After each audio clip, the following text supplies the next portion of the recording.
What's going on, everybody? Kalipus Tech here, coming back at you with another video.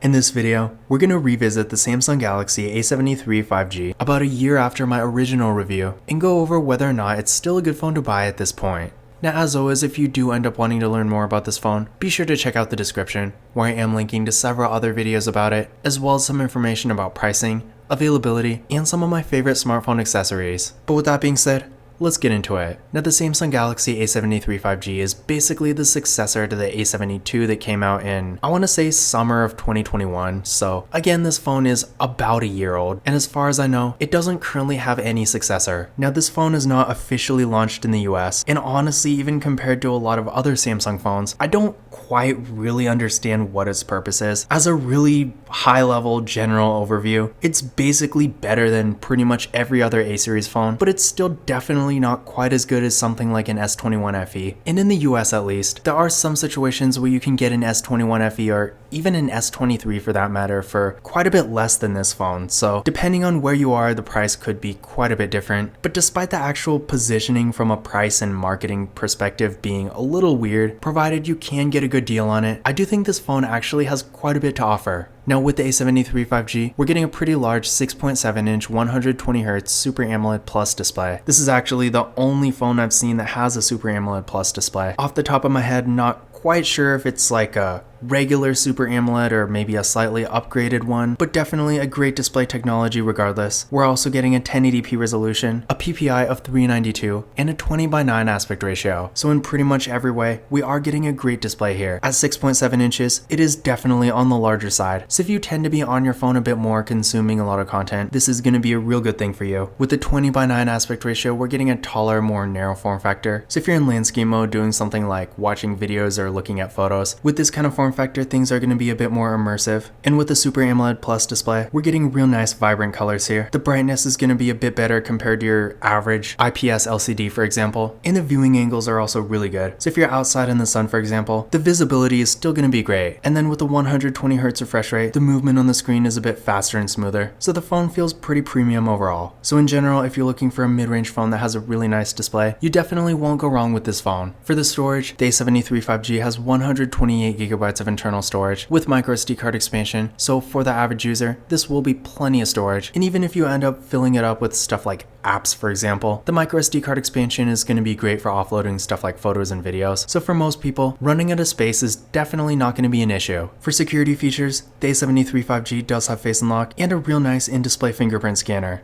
So definitely more of a premium look. Let's give it a try. There we go. One more time. And there we go. So real fast and responsive, no issues at all. And I'm glad to see it does have Face Unlock too. So if you want to use that instead, you always can. For the camera setup, with the A73 5G, up front, we got a real nice looking hole punch design for the selfie camera. This camera is 32 megapixels. Then on the back, we got a quad camera setup with a 108 megapixel main camera, a 12 megapixel ultra wide camera, a 5 megapixel macro camera, and a 5 megapixel depth sensing camera. And then for video, this phone can record 4K videos in both the rear and front cameras, so definitely nice to see there. In general, feature wise, this phone has pretty much everything you could possibly expect in a mid-range phone. It doesn't have a telephoto lens like the predecessor, but I've only seen that ever happen in a mid-range phone once. Definitely not a common thing, but again, aside from that, it does have pretty much everything, so if you're looking for a wider variety of features, you won't be disappointed here. To give you an idea of what it can do, here's some pictures taken with the Samsung Galaxy A73 5G, and as you might expect from a 108 megapixel camera, the photo quality is real good here. So if you are trying to take some real high quality photos, but you still want something relatively affordable, then this phone will be a great choice. But keep in mind, if you're coming from maybe an older flagship phone, for example, if you're used to that level of quality, chances are your expectations might be a bit higher, and in that case, the camera quality here might feel like a bit of a downgrade, just because even though it is good for what it is, it's still not quite flagship level. But for the average user, if you're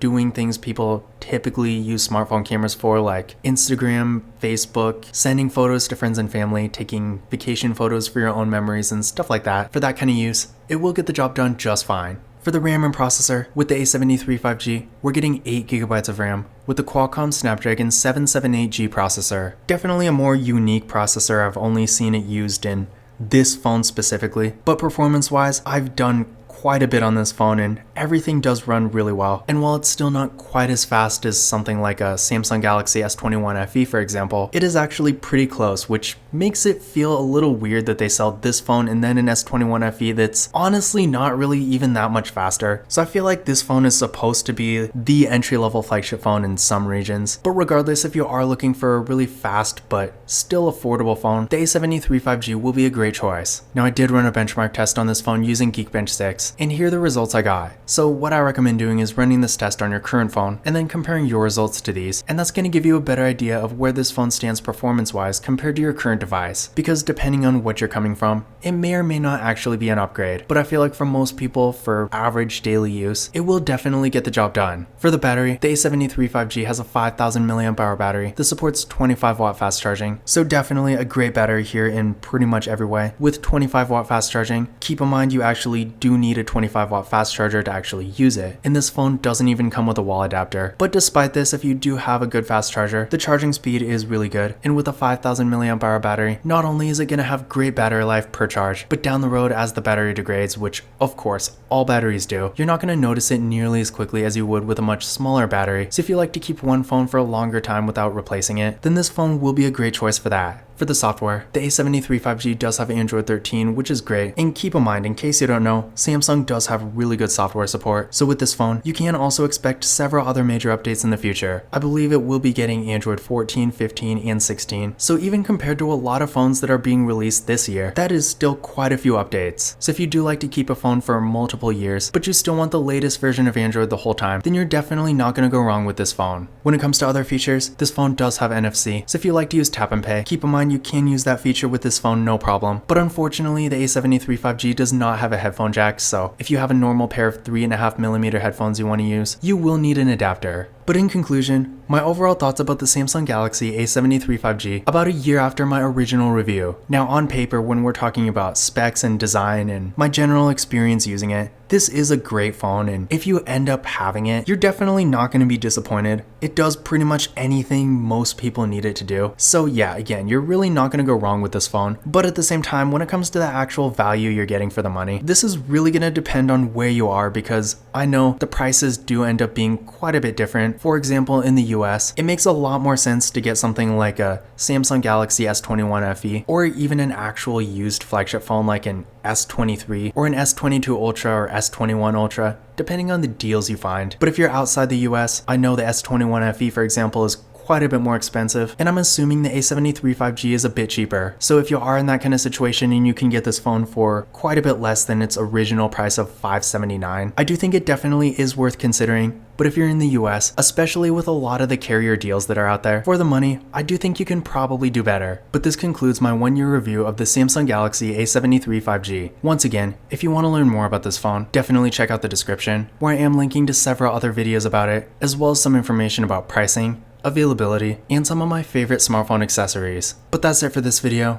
If you enjoyed it and found it useful, be sure to give it a thumbs up and hit that subscribe button. Don't forget to follow Kalip's Tech on Twitter and Instagram.